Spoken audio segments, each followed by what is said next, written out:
Channel है भीमाल हलचल, तो इसको ज़्यादा से ज़्यादा लाइक और सब्सक्राइब।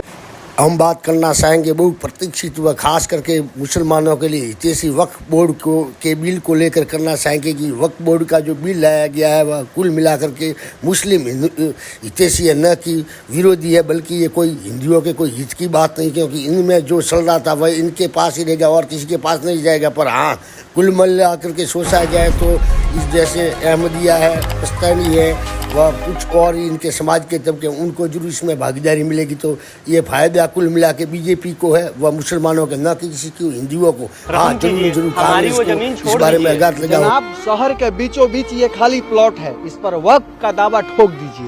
माशाल्लाह, ये आज से सारी की सारी जमीन वक्फ की हुई। ये क्या बात कर रहे हैं? ये आपकी जमीन है, इसका कोई सबूत है? सबूत?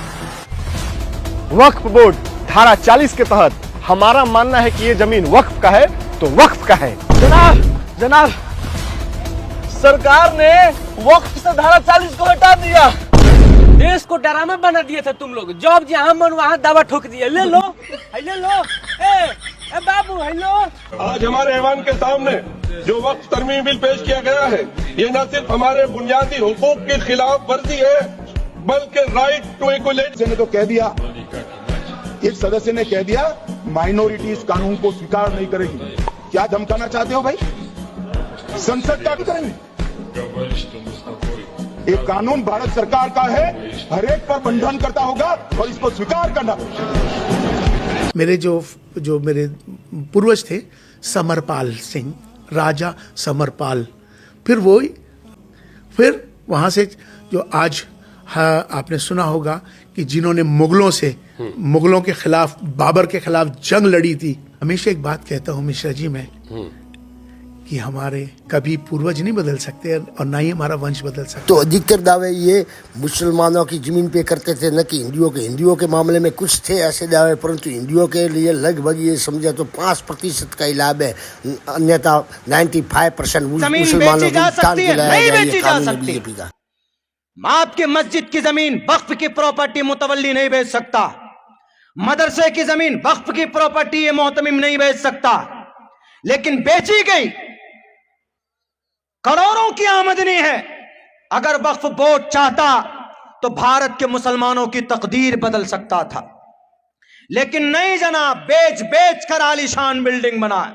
ऐसे नहीं बोल रहा हूं, हकीकत है, प्रूफ है, दलाइल हैं। हैदराबाद में एक बिल्डिंग का किराया 25,000 रुपए है महीने का, लेकिन उसका वक्फ बोर्ड के फॉर्म में सिर्फ 2,500 लिखा जाता, बाकी 22,500 रुपए पॉकेट में जाता। कौन है बेईमान? हम और आप हैं बेईमान। उत्तर प्रदेश में हाई कोर्ट के मदरसों को बंद करने का ऐलान किया हाई कोर्ट ने। याचिका किसने दाखिल की? किसी हिंदू भाई ने नहीं। मदरसों को बंद करने के लिए याचिका दाखिल की किसने? 5 लोगों ने, 5 में से 4 मुसलमान था याचिका दाखिल करने वाला। 1970 से लेकर सन 2002 तक सिर्फ सूबे महाराष्ट्र के अंदर, सिर्फ एक छोटे से सूबे में 70,000 एकड़ जमीनें बेची गई। बेचने वाला कोई योगी और मोदी, आरएसएस, बजरंग दल के लोग नहीं थे, बेचने वाला मुस्लिम कौम के रहबर और रहनुमा थे। आपका ही आग्रह था कि कमेटी, ज्वाइंट पार्लियामेंट्री कमेटी बने। अगर कमेटी ने कोई बदलाव ही नहीं करने हैं तो ये कांग्रेस जैसी कमेटियां नहीं, हमारी लोकतांत्रिक कमेटी है मान्यवर, जो दिमाग चलाती है। कांग्रेस के जमाने में कमेटियां होती थी जो थप्पा लगाती थी। हमारी कमेटी चर्चा करती है, चर्चा के आधार पर विचार करती है और परिवर्तन करती है। अगर परिवर्तन को स्वीकार ही नहीं करना है तो कमेटी काहे को लिए है भाई? जो पार्टी ये कहती हो कि दुनिया की सबसे बड़ी पार्टी है, अध्यक्ष महोदय वो अपना राष्ट्रीय अध्यक्ष नहीं चुन पाए अभी तक। अध्यक्ष महोदय भारतीय जनता पार्टी क्या है? अभी बता दे। मैं अखिलेश जी ने बहुत हंसते हंसते कहा है, इसको हंसते हंसते जवाब देना। इस सामने जितनी पार्टियां हैं उनका राष्ट्रीय अध्यक्ष उन 5 लोगों को ही चुनना है परिवार के। हमें माननीय अध्यक्ष जी करोड़ों सदस्यों में से 12-13 करोड़ सदस्य प्रक्रिया कर चुनना है तो देर लगती है।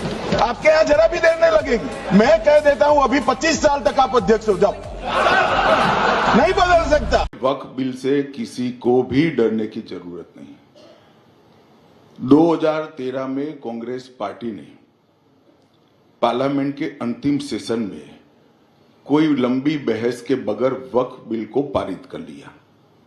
ढेर सारे ऐसे प्रावधान कर दिए जो हमारे संविधान से ही मेल नहीं खाते। हम वक्फ बिल को संविधान से संरेखित करने का काम कर रहे हैं। कोई भी बिल, कोई भी कानून संविधान के स्पिरिट से ऊपर नहीं हो सकता है। एक फैसला वक्फ बोर्ड करता है, उसको देश की अदालत में चुनौती नहीं दे सकते। ऐसा भारत जैसे देश में कैसे चल सकता है? देखिए, कानून बनाना चाहिए बहुत कड़ा।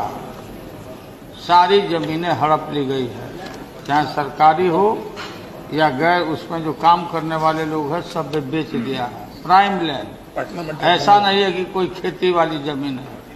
पटना के डाक बंगला पर जितनी प्रॉपर्टी थी, ये सब पर अपार्टमेंट बन गया, सब लोगों ने लूट लाट किया है। आगे से खैर आप तो लाइए, इसको पास हम लोग कर देते हैं संशोधन आपका, लेकिन आगे से कड़ाई के साथ जो भी बल्लियां बना रहे हैं।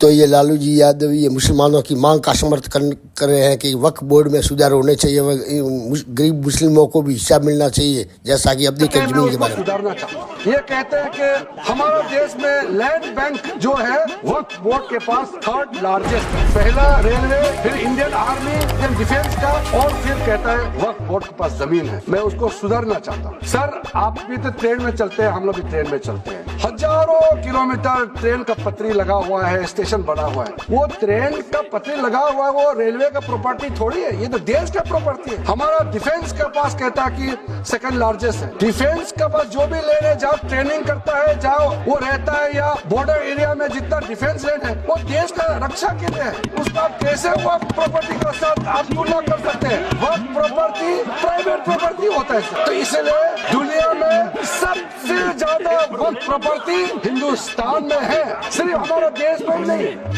जमीन के बारे में कहा जाए तो इनकी कब्रिस्तान की जमीन भी साथ में आती है, जो लगभग 40% के लगभग है। वह माना जाए तो हिंदुओं के पास सबसे ज्यादा जमीन है, परंतु ये हिंदू राष्ट्र ही कहा जाता है। और लिंगायत वीरशैव परंपरा के सबसे महत्वपूर्ण जो वहां के मठ है, अनुभव मंडप बसवण्णा के, उसके ऊपर वक्फ बोर्ड ने क्लेम लगा दिए है। विजयपुरा डिस्ट्रिक्ट में, एक ही डिस्ट्रिक्ट में 15,000 एकड़ जमीन का कब्जा वक्फ बोर्ड ने किया है। इन वन डिस्ट्रिक्ट 15,000 एकड़। सर,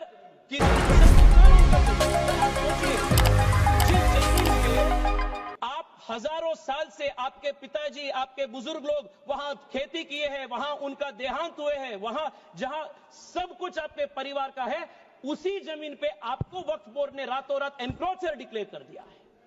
सर, कर्नाटका में 4-5 ऐसे डिस्ट्रिक्ट है जहां सीरीज में आत्महत्या हो चुकी है फार्मर्स के। This is the result of this 2013 draconian amendment, sir. तो कुछ दावे हिंदुओं की भी जमीनों पे थे, पर अधिकतर दावे थे वो मुसलमानों की जमीन पर थे वक्फ बोर्ड के, और सबसे खात्मा करने से मुसलमानों को ही फायदा हुआ, न कि हिंदुओं को। और इसी प्रकार से अगर जो तो लगभग मुसलमानों को ही फायदा होगा, इससे इनकी स्थिति सुदृढ़ होगी, और इसीलिए ये राजनीतिक दल अपने वोट की फसल तैयार कर रहे हैं। अभी भी आपने देखा ओवैसी साहब को कि अभी उन्होंने इस बिल को फाड़ने का काम किया है। तो ये जो बात कह रहे कि ये बिल फाड़ दिया, उन्होंने कहा, चले गए, मैं पूछना चाहता हूं, उन्होंने कहा कि हमारी 123 प्रॉपर्टी है और साहब हमारे पास डीड नहीं है, उस डीड को हम कैसे देंगे, हमारी प्रॉपर्टी तो मिलेगी नहीं। मैं कहना चाहता हूं 123 प्रॉपर्टी है, बिल्कुल है। ये 123 प्रॉपर्टी किसकी है? ये हमारे जमाने की नहीं है। जब ब्रिटिशर्स ने, अंग्रेजों ने हिंदुस्तान की राजधानी को कोलकाता से दिल्ली बनाने का फैसला किया, और 1911 में जब उन्होंने यहाँ के लुटियन जोन्स की लैंड को एक्वायर किया, लैंड एक्वायर करने के बाद ड्यूली कंपनसेशन दिया और अधिग्रहण कर लिया, और 1911 जो अधिग्रहण ब्रिटिश सरकार ने किया, अखिलेश जी आप भी मुख्यमंत्री रहे, अगर कोई सरकार किसी जमीन का अधिग्रहण कर ले तो फिर उस जमीन को डीनोटिफाई करके किसी को दे नहीं सकती है। यह पहली बार कांग्रेस सरकार ने डीनोटिफाई करके देने का काम किया। मैं पूछना चाहता हूं, अगर आपके पास डॉक्यूमेंट नहीं है, मैं पूछना चाहता हूं कि अगर डॉक्यूमेंट नहीं है हमारे जेपीसी के मेंबर लोग बैठे हुए, मैं पूछना चाहता हूं ये तुष्टीकरण नहीं तो और क्या था? 1911 की जो ब्रिटिशर्स ने जमीन लिया, बैठ जाइए लाल जी, सुन लीजिए पूरी बात, आपको स्पष्ट हो जाएगा। 1911 में जो जमीन अंग्रेजों की जमीन एक्वायर थी कि ये वक्फ बोर्ड की है। 1970 में तो वो जो सेक्शन 40 की बात हो रही है, ये शायद देश में नहीं दुनिया में किसी को अधिकार नहीं होगा कि जो ब्रिटिश एक्वायर करके कंपनसेशन दे गए हो उसको 57 सालों के बाद वक्फ बोर्ड कह दे ये वक्फ की जमीन है, और उसके बाद ये कह रहे हैं हमें मिल नहीं रही वैसी साहब। तो इससे कुछ नहीं हुआ है, अर्थात इसको हिंदू राष्ट्र घोषित नहीं किया गया। अगर जो हिम्मत थी तो हिंदू राष्ट्र घोषित करवाते तो फिर बात ही कुछ और होती है। तो मुसलमानों को सदरुद्दीन अपना वोट बढ़ाने का मात्र एक प्रकल्प है। ये लोग नहीं दे पाए, खाली मुझे कहते थे कुरान पढ़ते हैं मौलाना है, कुरान पढ़ते हैं मौलाना है। अरे कुरान मैं पढ़ता हूँ, तुम तो मुसलमान हो, बचपन से पढ़ते हो ना। मैं पढ़ूं और बताऊं कुरान में क्या लिखा है? मार हो जाएगी, मार। ये हिंदू की भलमनसाहत है जो कुरान पढ़ के तुम्हें बताता नहीं है। अध्यक्ष महोदय, दूसरी चीज, सबसे ड्रैकोनियन प्रोविजन इस एक्ट में था तो सेक्शन 40 था। सेक्शन 40 के तहत वक्फ बोर्ड, आप लोग बार बार कहते ना ये ऐसा नहीं है, ऐसा ही है। सेक्शन 40 में किसी भी जमीन को आप वक्फ प्रॉपर्टी डिक्लेयर कर देता था, वो प्रॉपर्टी को हमने हटा दिया है। वो कोई भी जमीन को वक्फ प्रॉपर्टी डिक्लेयर करके फिर किसी गरीब के लिए नहीं करना है। वो लोग, कुछ लोग, चंद लोग अपने के लिए, अपने फायदा के लिए इस्तेमाल। इसमें अगर जो ये वक्फ बोर्ड अपनी प्रॉपर्टी घोषित करता है तो इस कानून के अंतर्गत इसको चुनौती दी जाएगी, कलेक्टर जांच करेगा। आज भी पहले ऐसा कुछ नहीं था। सबसे बड़ा ये सभी धर्मों के लिए ये फायदा है और अन्य कुछ और फायदा है। इससे सबसे अधिक फायदा तो इन मुस्लिमों को है, गरीब मुस्लिमों का, जिनका कल्याण होगा। ये बीजेपी ने कल्याण का रास्ता खोला है उनके लिए। देश आज़ाद होने के शुरुआती दौर में कांग्रेस भी हिंदुओं की पार्टी मानी जाती थी और ये मतलब लगभग उस समय हिंदू राष्ट्र घोषित नहीं किया गया, परंतु अगर घोषित कर देते तो और अच्छा होता।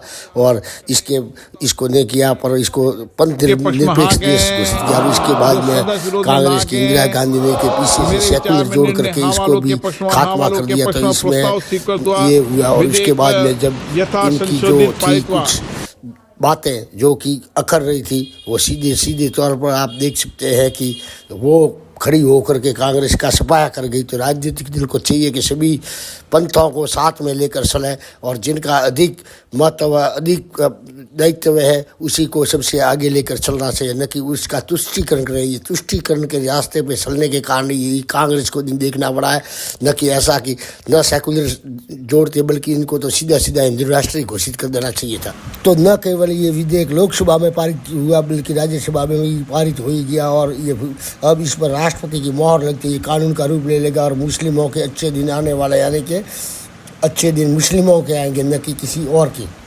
हिंदुओं का भला मूर्ख बनाने से नहीं, हिंदू राष्ट्र घोषित करने से होगा। इससे इनको कुछ न कुछ मिलेगा अवश्य, अर्थात इनका संरक्षण होगा। नहीं तो हिंदुओं के लिए और भी कई जड़ें जो हमको साफ दिखाई दे रहे हैं। अब देखेंगे आगे जल के मिठाइयाँ कौन बांट रहा है। मिठाइयाँ मुस्लिम बांट रहे हैं, न कि हिंदू बांट रहे हैं, क्योंकि सबसे खुशी का दिन इनके लिए है, क्योंकि रोजगार मिलेगा।